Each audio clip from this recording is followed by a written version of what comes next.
runtii sharaf weyn ayay ii tahay inaan caawa halkan aan idinku casumo villa Soomaaliya oo cashadan sharafta leh aad aqbashaan aad iyo aad ayaan runtii idinkaga mahadcelinayaa aqbalaadda aad aqbasheen runtii waad la socotaan dowladnimadan Soomaaliya meesha ka soo bilaabatay artay ka soo bilaabatay iyo leadershipka hogaaminta walaalkeen Ismaaciil Umar Geelle iyo dadka walaalaheena ay reer Djibouti runtii juhdiga ay galiyeen iyo waqtiga ay galiyeen inay Soomaaliya ay dib cagaheeda ugu istaagto dowladdii ugu horeysay ku meel gaarka ahaa ee Djibouti lagu soo dhisay hadda meesha aan marayno 29 sano kadib waxaan isleeyahay waxaan gaarnay horumar weyn oo runtii dhinac walba ah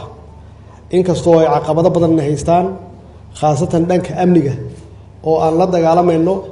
cadow aynan arkayn oo la yiraahdo al-shabaab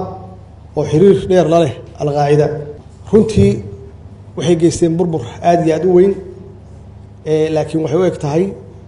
inaan guulaysanayno insha Allah bacdama aan reform ku sameynay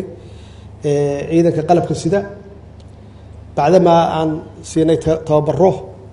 iyo qalabkii u baahnaayeen bacdama aan niyadoodii iyo moralkoodii aan kor u qaadnay iyadoo ay dhankaasi ay wax ka socdaan yaan haddana uma fadhino amniga kaliya dhinacyo badan yaan waxaan ka sameynay horumar hadday tahay dhaqaalaha iyo hadday tahay xiriirka dibadda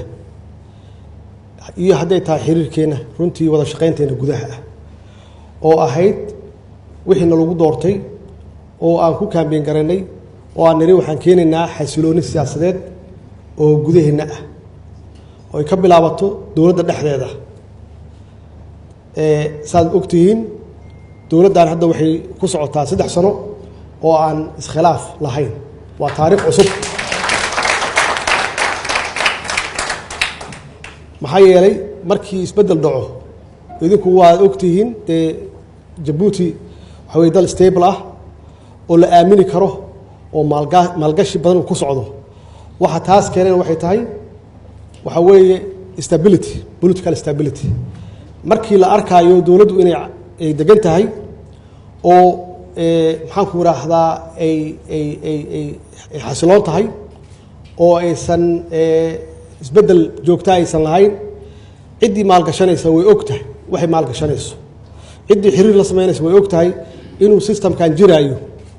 laakiin haddii sanad walbaba uu isbedel yimaado oo wasiirkii 6 biloodba markii uu wax fiiriyo waxba baran maxaa yeelay dowladnimo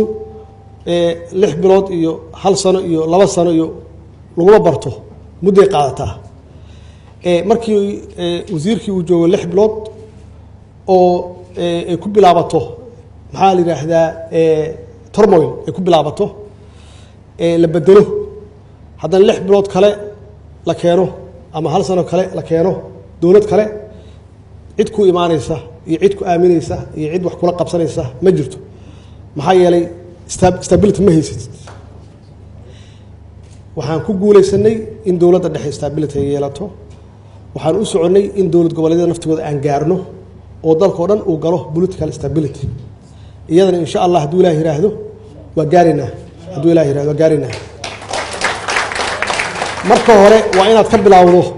gudahaaga markii gudahaaga aad keento xasilooni siyaasadeed oo aad ku darto dowlad wanaag waxa gaari kartaa marka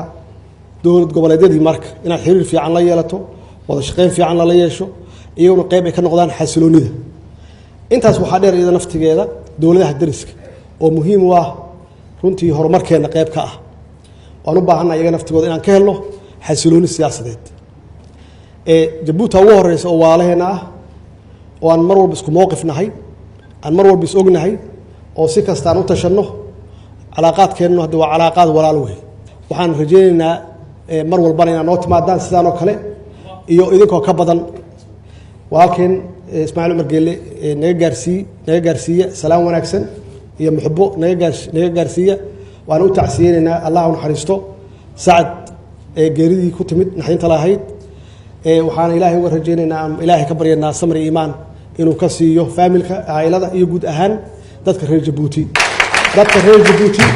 naga gaarsiiya salaan naga gaarsiiya maxaan ku raahdaa salaan waaltima naga gaarsiiya إن شاء الله دوله يراهدنا ساسي نوتها والسلام عليكم ورحمة الله وبركاته